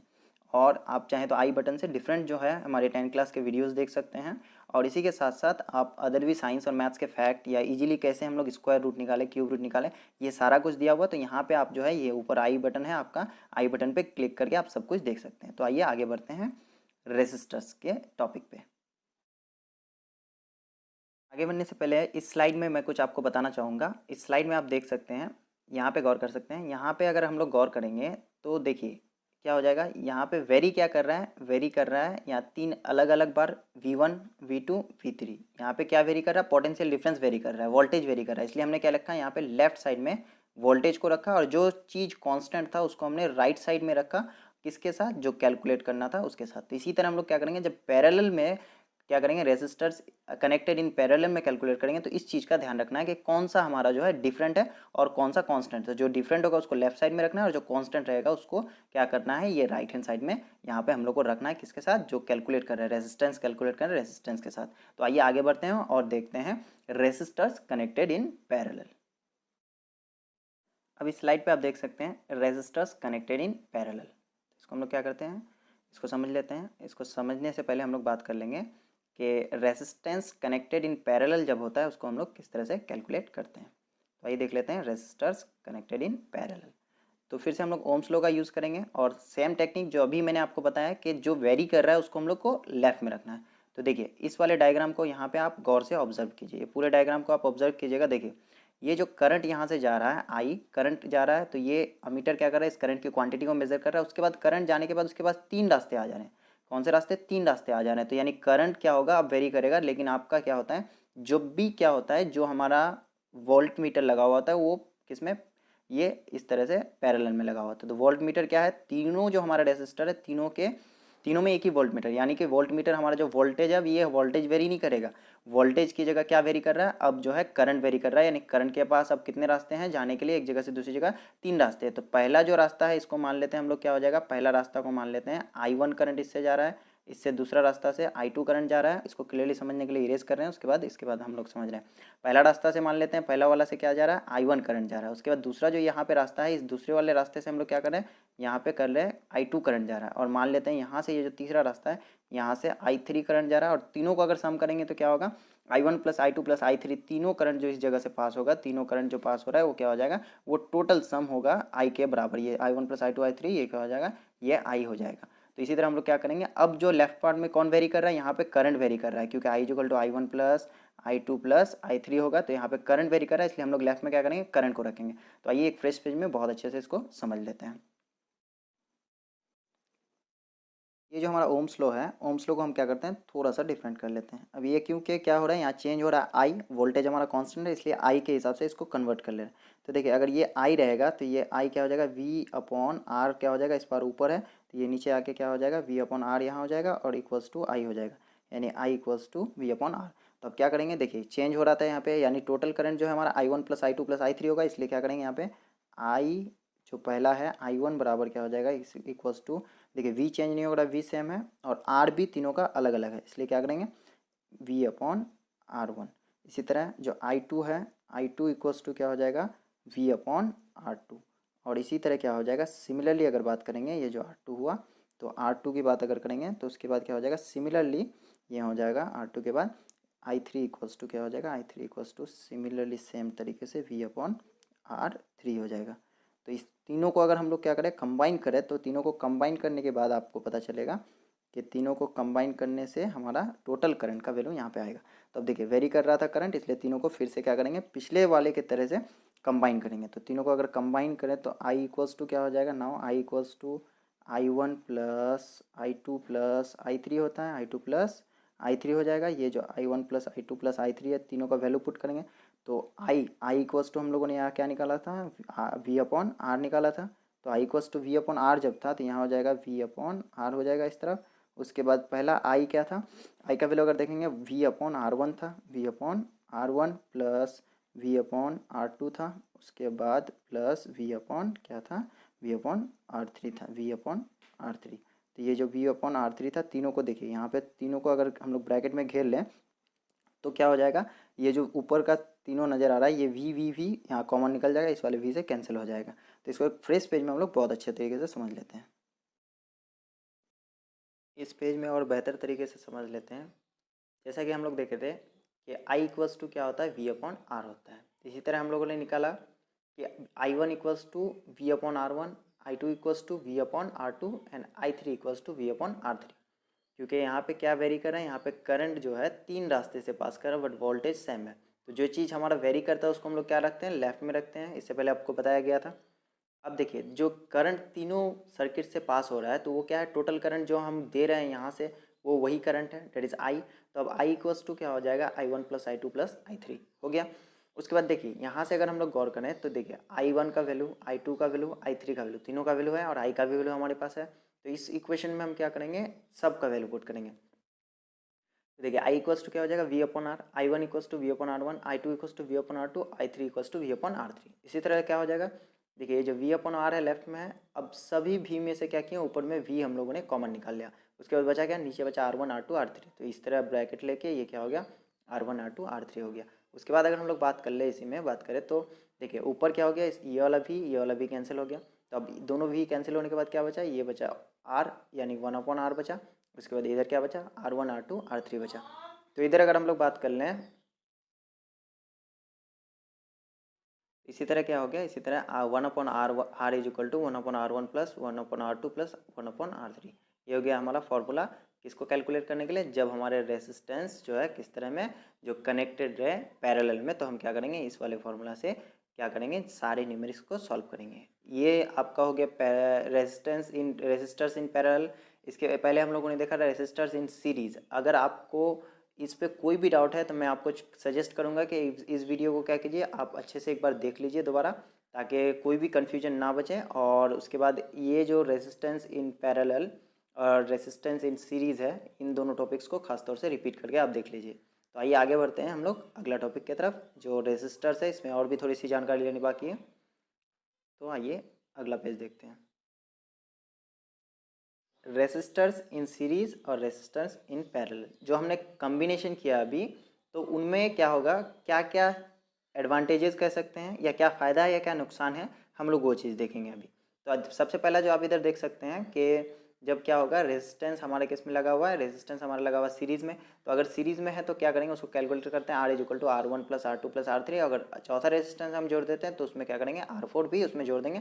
5 6 7 जितना भी होगा उसको कनेक्ट करते जाएंगे, जोड़ते जाएंगे। इसी तरह अगर बहुत सारे रेजिस्टेंस हमारे किस में कनेक्टेड है, जैसे आप यहाँ देख सकते हैं पैरेलल में कनेक्टेड है, तो उसको किस तरह रखेंगे, 1 upon R is equal to 1 upon R1 plus 1 upon R2 plus R3 R4 R5 जितने भी रहेंगे उसको इस हिसाब से हम लोग क्या करेंगे, कैलकुलेट करेंगे। तो ये निकला हमारा formula for calculating resistance in a conductor या resistors, total resistance of resistors when connected in series और व्हेन कनेक्टेड इन पैरेलल। अब कम्बिनेशन रहेगा तो हम लोग क्या करेंगे, मान लीजिए कि कम्बिनेशन रहे दोनों का, कैसा, दोनों का रहे, यानी कुछ सीरीज में रहे कुछ पैरेलल में रहे। तो पहले क्या करेंगे, किसी एक को कैलकुलेट करके फिर दूसरा को कैलकुलेट करेंगे। तो आइए देख लेते हैं कुछ एडवांटेजेस ऑफ पैरेलल कम्बिनेशन। अब एडवांटेजेस ऑफ पैरेलल कम्बिनेशन क्या है, या डिसएडवांटेज ऑफ सीरीज कम्बिनेशन क्या है, इसमें थोड़ी सी हम लोग बात कर लेते हैं। तो सबसे पहला पॉइंट है हमारा, in series when one resistor fails the circuit is broken and none component works. देखिए यहाँ पे हम लोग अगर बात कर लें, ये जो हमारा लेफ्ट वाला पार्ट दिख रहा है यहाँ पे, तो अगर एक हमारा क्या हो गया कंपोनेंट, कोई भी एक रेसिस्टर अगर ब्रोकन हो गया, तो अब क्या होगा, अब जो है हमारा अदर कोई भी वर्क नहीं करेगा, तो इस पार वाला जो है वो बेकार हो जाएगा। क्यों? क्योंकि एक ही वायर में हम लोग क्या करते हैं, बहुत सारा कनेक्टेड करते हैं। और इसी तरह अगर क्या हो गया, मान लेते हैं कि एक जगह हमारा क्या हो रहा है, एक जगह अगर थोड़ा सा ब्रेक हो गया, यहाँ पे ब्रेक हो गया, तो करंट क्या हो जाएगा, एक तरफ से दूसरी तरफ पहुँच नहीं पाएगा। तो इसी तरह हमारा क्या हो जाएगा, इसी तरह हो जाएगा कि अगर सीरीज़ में लगाते हैं तो ये हमारा नुकसान है। उसके बाद दूसरा पॉइंट देख लेते हैं। दूसरा पॉइंट है difference appliance required different current. Different जो अप्लायंसेस होते हैं वो अलग अलग करंट की ज़रूरत पड़ती है, तो इसलिए this can not be satisfied the series combination. यानी सीरीज़ में अब दे रहे हैं तो एक ही हमारा करंट जा रहा है, अब अलग अलग करंट में हम लोग जानते हैं कि करंट इसमें बढ़ जाता है, तभी हम लोग क्या करते हैं, इसमें लेफ्ट साइड में करंट कैलकुलेट करते हैं, इसमें लेफ्ट साइड में क्या वोल्टेज कैलकुलेट करते हैं। तो इसीलिए क्या हो जाता है, यहाँ पे अब अलग अलग अगर क्या कर रहे हैं अप्लायंस दे रहा है, वो अलग अलग करंट चाहिए, तो जिसको जितना करंट चाहिए होगा वो अपने हिसाब से उतना करंट क्या करेगा, इधर से खींच लेगा, या उतना रेजिस्टेंस के हिसाब से वो रोक देगा, बाकी को करंट प्रोवाइड कर देगा। इसलिए हमारा पैरेलल कम्बिनेशन क्या है, ज़्यादा बेहतर है सीरीज़ के मुताबिक। तो सीरीज़ का ये डिमेरिट भी दिख रहा है और पैरेलल का ये मेरिट भी दिख रहा है। उसके बाद हम लोग अगर तीसरे पॉइंट की बात करें, तो total resistance in parallel combination is less compare to the series combination. अब देखिए यहाँ पे क्या बेनिफिट और इसकी बात करें तो एडवांटेज, तो यहाँ पे जो है अगर आपको क्या चाहिए, सीरीज ज़्यादा रेजिस्टेंस चाहिए, तो देखिए वो ठीक है कि आप सीरीज में लगा दें, लेकिन अगर आपको कम रेजिस्टेंस चाहिए तो अगर पैरेलल में लगाते हैं कम रेजिस्टेंस देता है, जिसकी वजह से करंट ईजिली क्या होता है, पास हो पाता है।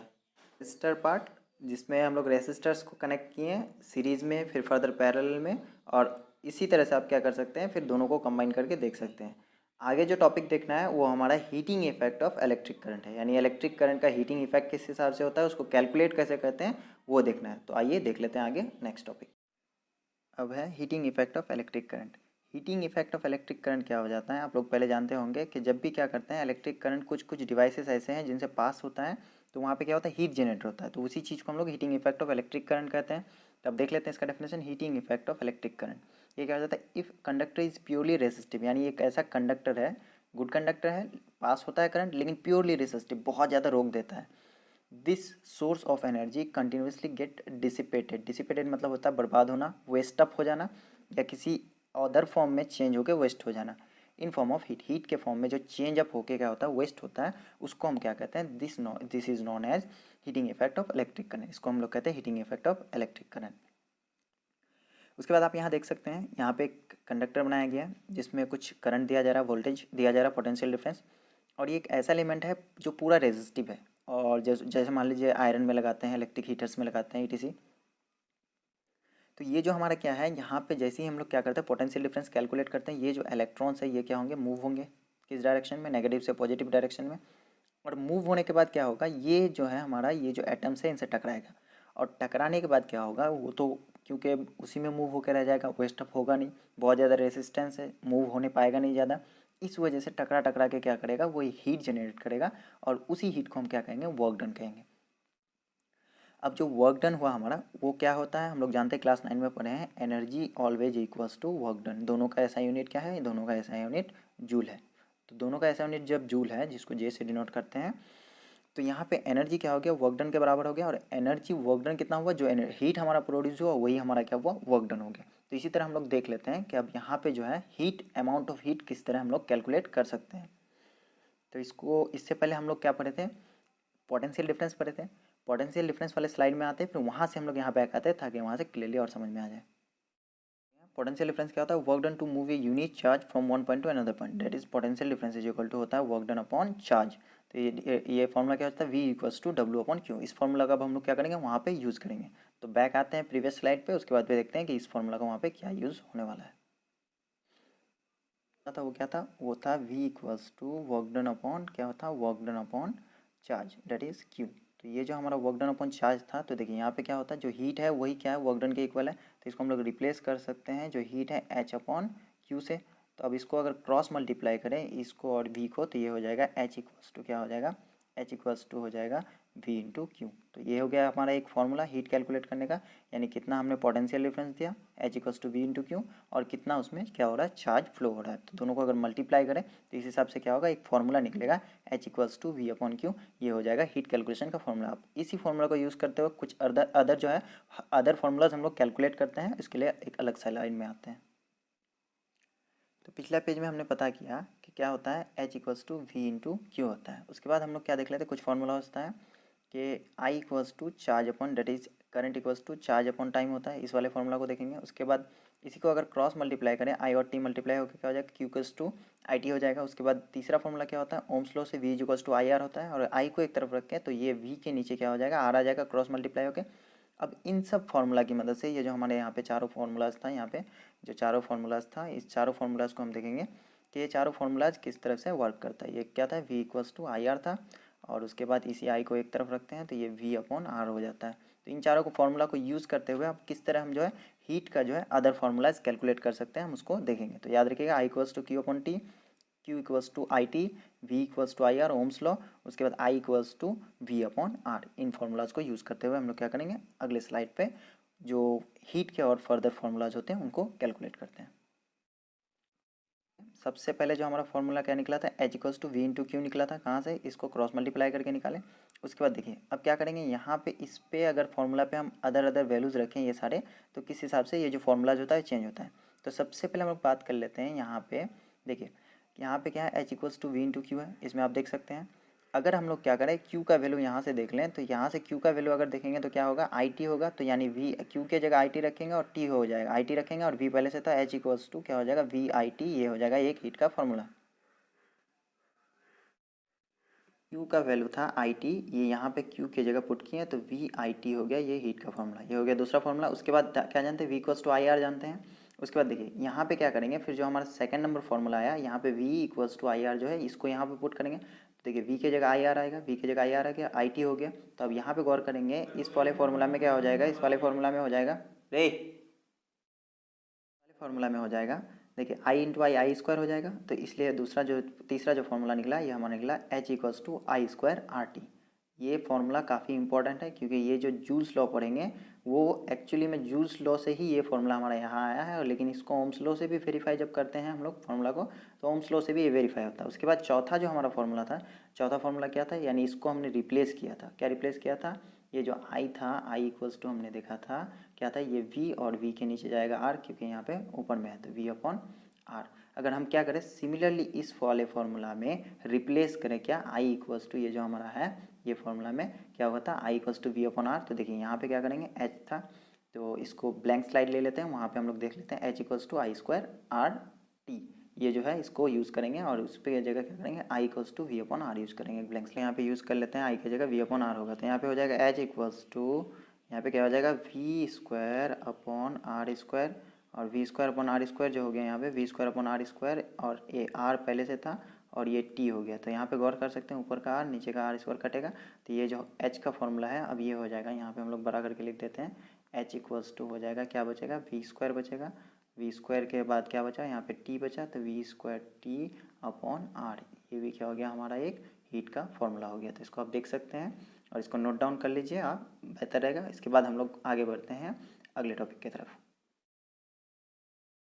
जूल्स लॉ ऑफ हीटिंग, यानी जब heating effect of electric current होता है जूल उसके बारे में जो जूल साइंटिस्ट हैं हमारे वो क्या कहते हैं।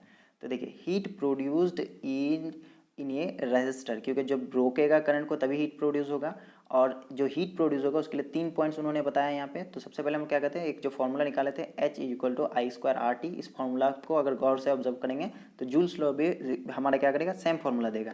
तो सबसे पहले देख लेते हैं एक नंबर देखिए ये जो है heat produce in a resistor is directly proportional to the square of the current, that is जो हमारा H होगा ये क्या होगा H is directly proportional to I square. I square क्या है आई सिंबल है करंट का तो आई स्क्वायर हो गया। उसके बाद दूसरा बात करें तो जो हीट प्रोड्यूस है directly proportional to the resistance of a given current, यानी H is directly proportional to क्या है डायरेक्टली प्रोपोर्शनल है तो ये हो जाएगा R, that is resistance of the conductor. उसके बाद क्या कहता है हीट प्रोड्यूस, जो यहाँ पे हीट प्रोड्यूस है heat produce is directly proportional to the time for which the current flows through the resistor, यानी जितने वक्त के लिए हम क्या करेंगे करंट फ्लो करवाएंगे तो वो भी क्या होगा, वो भी डायरेक्टली प्रोपोर्शनल टू दैट क्या होगा, कंडक्टर होगा, यानी कि जो हीट प्रोड्यूस होगा वो भी directly proportional to that time होगा। अगर इन तीनों को हम कंबाइन करें, इन तीनों को कंबाइन करके आप देख सकते हैं क्या आता है, एच, ये जो एच आता है, H is directly proportional to क्या आता है, यहाँ पे सबसे पहले आई स्क्वायर, फिर आर, फिर टी, तीनों ऊपर है तो ये हो जाएगा आई स्क्वायर, फिर आर, फिर क्या आ जाता है, ये आ जाता है टी। तो अगर इस जगह हम लोग गौर करेंगे तो ये जो हमारा क्या आया, ये यहाँ से अगर गौर करेंगे मिलाएंगे तो यहाँ भी हमारा क्या आया, सेम ही फॉर्मूला आया। तो ये सेम फॉर्मूला आया कहाँ से, जूल्स लॉ से। देख लेते हैं फिर। अब हम लोग देखें कि क्या होता है, ऐसा यूनिट ऑफ जो हीट है वो जूल है। क्यों? क्योंकि जो हीट है, हीट एनर्जी के बराबर था, एनर्जी फिर किसके बराबर था, एनर्जी जो था वो फिर वर्क डन के बराबर था। तो एनर्जी का भी यूनिट जूल है, वर्क डन का भी यूनिट क्या है, जूल है, तो हीट का भी यूनिट क्या हो जाएगा, ये जूल हो जाएगा। इसके बाद देख लेते हैं कुछ points. Appliance of heating effect of electric current,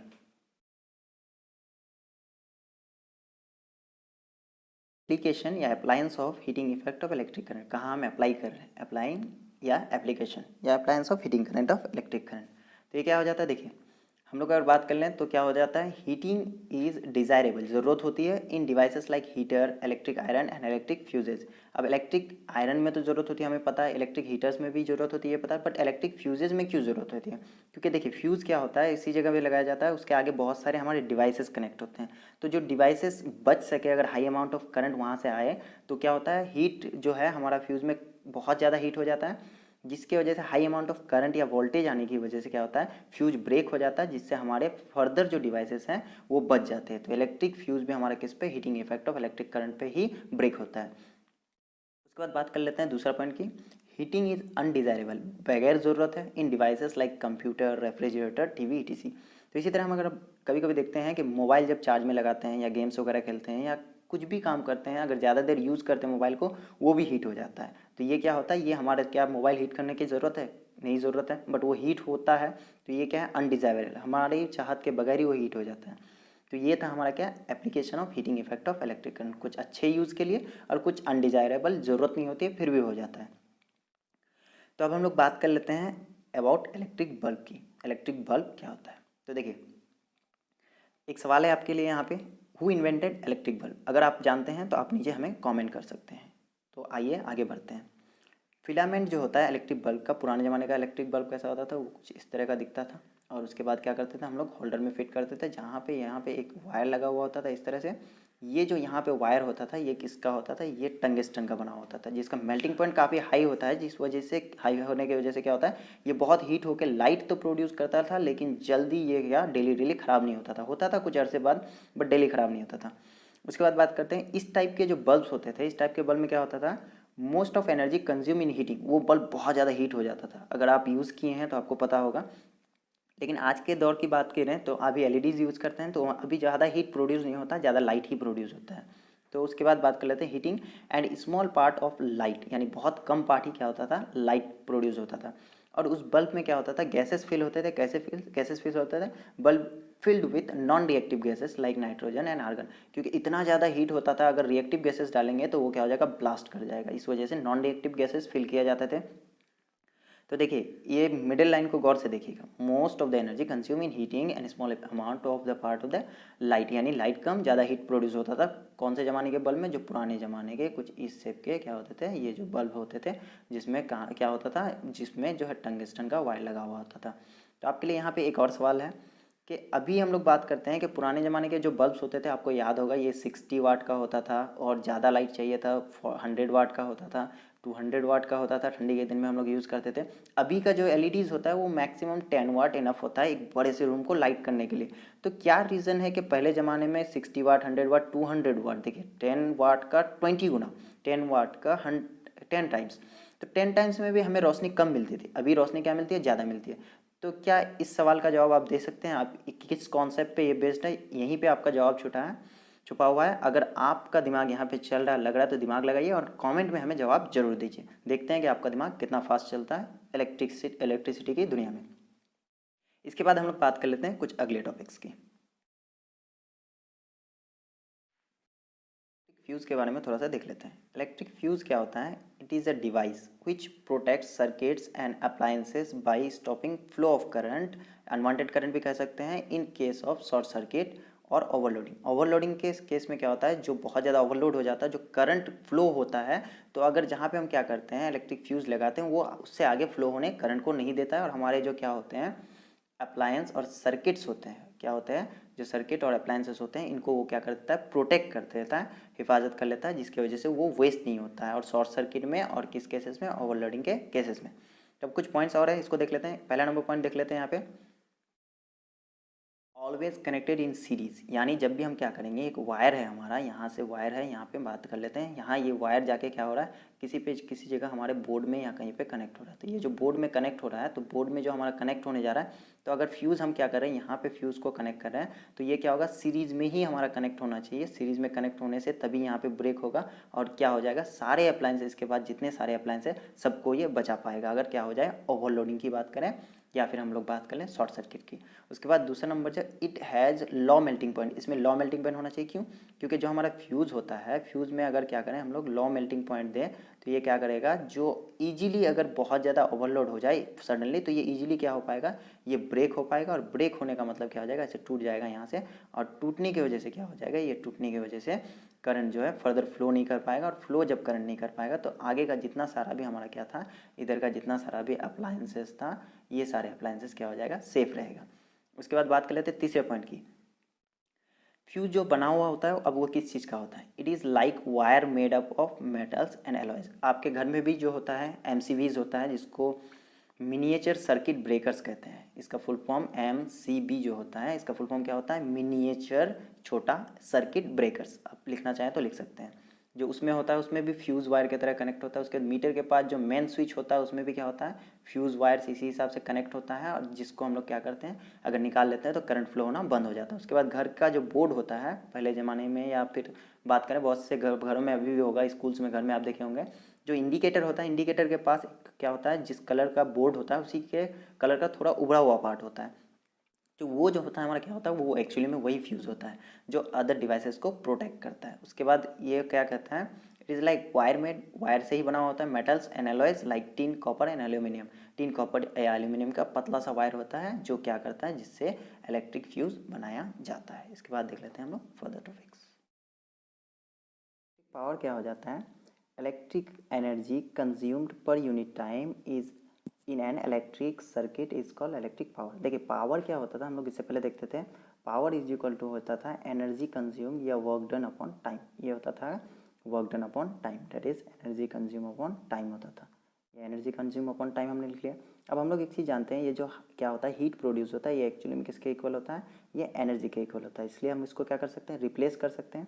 तो इसको अगर हम लोग क्या करें, रिप्लेस करें, तो यहाँ पे ये हो जाएगा P इक्वल्स टू जो E है, E के जगह हम लोग क्या लिख सकते हैं, H अपॉन क्या लिख सकते हैं, T लिख सकते हैं। ये जो फॉर्मूला आया, तो अब यहाँ पे आप एक चीज़ बात कर लेते हैं, H अपॉन जो T आया, तो H अपॉन T को अब फर्दर हम लोग क्या करेंगे, फिर से हम लोग जो है इस वाले वैल्यू को H का पुट करेंगे। तो यहाँ पे अगर इस वाले वैल्यू को पुट करें तो देखिए यहाँ पे H का वैल्यू कौन सा है, ये वाला VIT पुट करेंगे, तो ये हो जाएगा P इक्वल्स टू, तो P इक्वल्स टू हो जाएगा VIT, और VIT अपॉन क्या हो जाएगा, नीचे में ऑलरेडी यहाँ पे T दिया हुआ है, तो ये हो जाएगा T, और T हो जाएगा कैंसिल।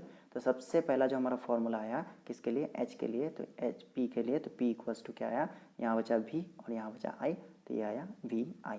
यानी वोल्टेज इनटू करंट को मल्टीप्लाई करेंगे तो पावर क्या हो जाएगा, कैलकुलेट हो जाएगा। इसके बाद देख लेते हैं फर्दर फॉर्मूलाज।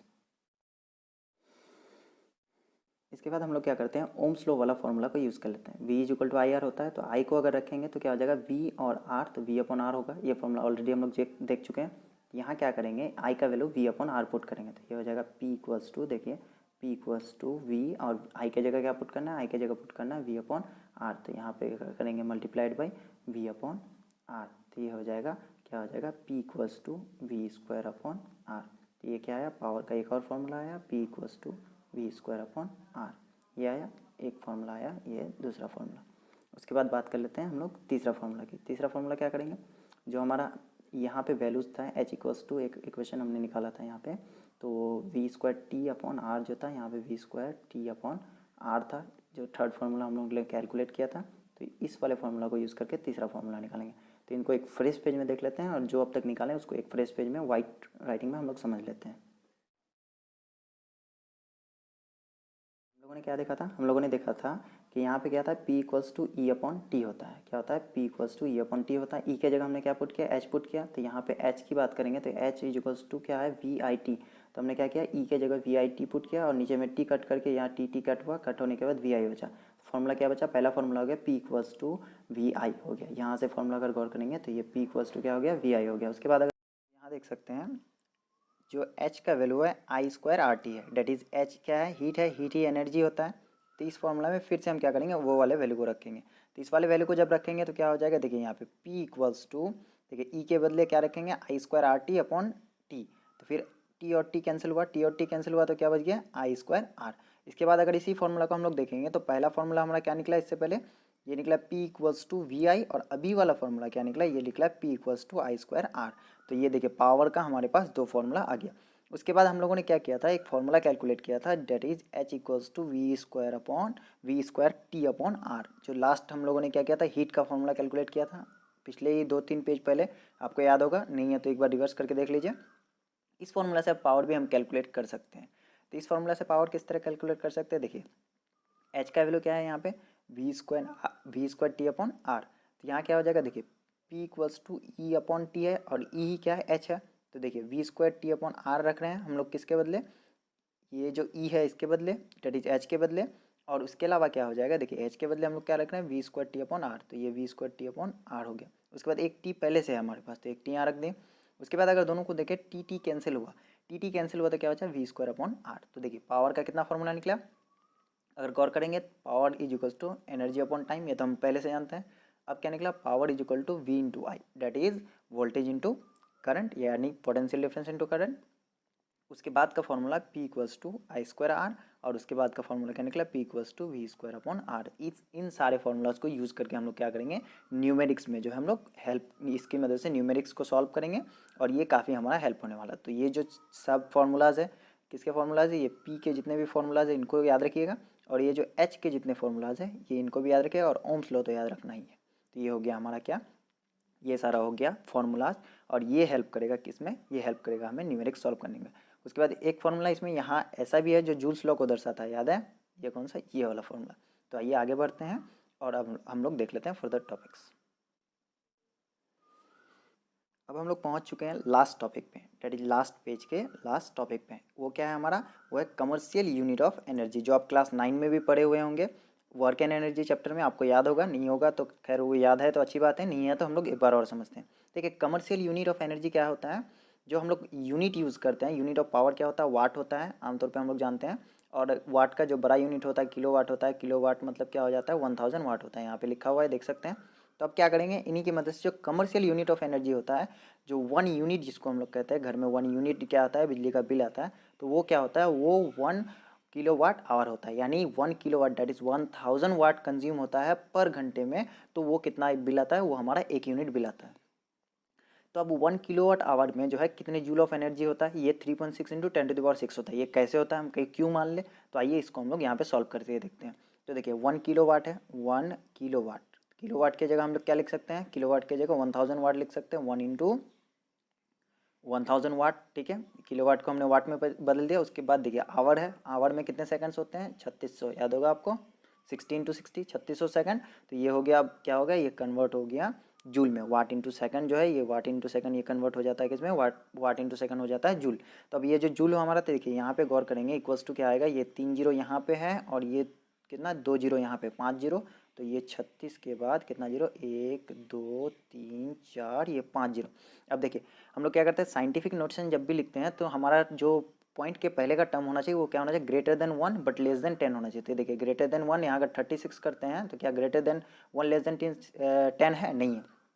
तो ग्रेटर देन 1 लेस देन 10 कहाँ आएगा? साइंटिफिक नोटेशन करेंगे तो ये आएगा 3 के बीच में। तो अगला जो वैल्यू होगा 3.6। अब देखिए कितना डिजिट हम लोग क्या किए? पॉइंट को इस पार से इस पार लेके आए। तो गौर कीजिए, 3 3 6, ये हो जाएगा 10⁻6। तो देखिए ये है हमारा क्या हो गया? यहीं पे लिखा हुआ है, यहाँ पे अगर गौर करेंगे हम लोग, यहाँ पे आप गौर कर सकते हैं, जहाँ पे हम लोग इरेज कर रहे हैं इसको हम लोग दोबारा घेर लेते हैं।